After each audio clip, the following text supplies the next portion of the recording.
Hello बच्चों, let's see the question. The question says A, B, C, D are in geometric progression. Prove that A raised to n plus B raised to n, B raised to n plus C raised to n, C raised to n plus D raised to n are in geometric progression. So इस question को solve करने के लिए first हमें कुछ की concept लगेगी. सो की कंसेप्ट यहाँ पे regarding to the geometric progression ही होगी. अगर हमें पता है कि कोई A B C D are in geometric progression होता है तो उसको हम कैसे लिख पाएंगे with the help of ratio b upon A is equals to C upon B is equals to D upon C which is equals to something common ratio K. So इसी की कंसेप्ट का यूटिलाइजेशन करके हम इस question को solve करने वाले हैं.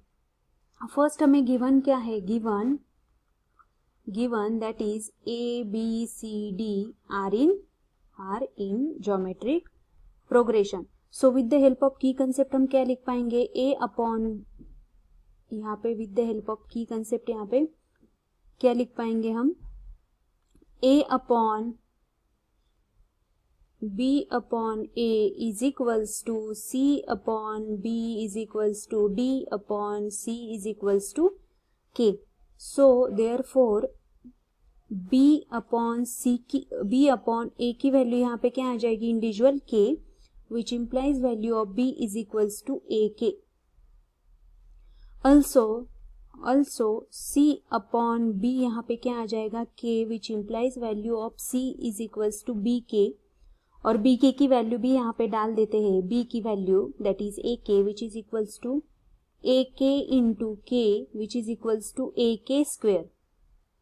Again, third term is d upon c is equals to k, which implies d is equals to ck, which is equals to c की वैल्यू भी डाल देते हैं, a k square into k, which is equals to a k cube. तो हमें यहाँ पे ratio मिल चुके हैं. तो हमें इन शॉर्ट यहाँ पे क्या प्रूव करना है, now to prove a raised to n plus b raised to n, b raised to n plus c raised to n, c raised to n plus d raised to n in GP we have हमें क्या देखना चाहिए, जैसे हमने यहाँ पे b upon a is equal to c, मतलब ये रेशो दिखाया तो इसी तरह इन दोनों का रेशो भी हमें सेम दिखाना होगा. सो b raised to n plus c raised to n upon a raised to n plus b raised to n is equals to c raised to n plus d raised to n upon b raised to n plus c raised to n, ये दिखाना पड़ेगा. सो हम यहाँ पे एक term ले लेते हैं. नाउ हमें b raised to n plus c raised to n upon a raised to n plus b raised to n को देखते हैं क्या होता है, which is equals to a k raised to n plus A K square raise to n upon A raise to n plus A K raise to n. तो यहाँ पे अगर हम देखेंगे तो क्या कॉमन आ सकता है, ए रेस टू n के रेस टू n को अगर कॉमन लेते हैं तो हमारे पास आ जाएगा 1 plus k raise to n upon, यहाँ पे ए रेस टू n को कॉमन लेंगे तो 1 plus k raise to n. सो यहाँ पे क्या क्या कैंसिल हो जाएगा, 1 plus k raise to n तो कैंसिल हो जाएगा और ए रेस टू n भी कैंसिल हो जाएगा. There remains k raise to n, called it as equation number 1. Left hand side भी लिख देते हैं b raise to n plus c raise to n upon A raise to n plus b raise to n. Now second जो term है वो लेते हैं. Now c raise to n plus, यहाँ पे सेकंड टर्म है c raise to n plus d raise to n upon b raise to n plus c raise to n which is equals to, यहाँ पे ये values put कर देते हैं with the help of this one, first then second then third को utilize कर देते हैं. सो यहाँ पे ये क्या आ जाएगा, a K square raise to n plus a K cube raise to n upon A K raise to n plus A K square raise to n.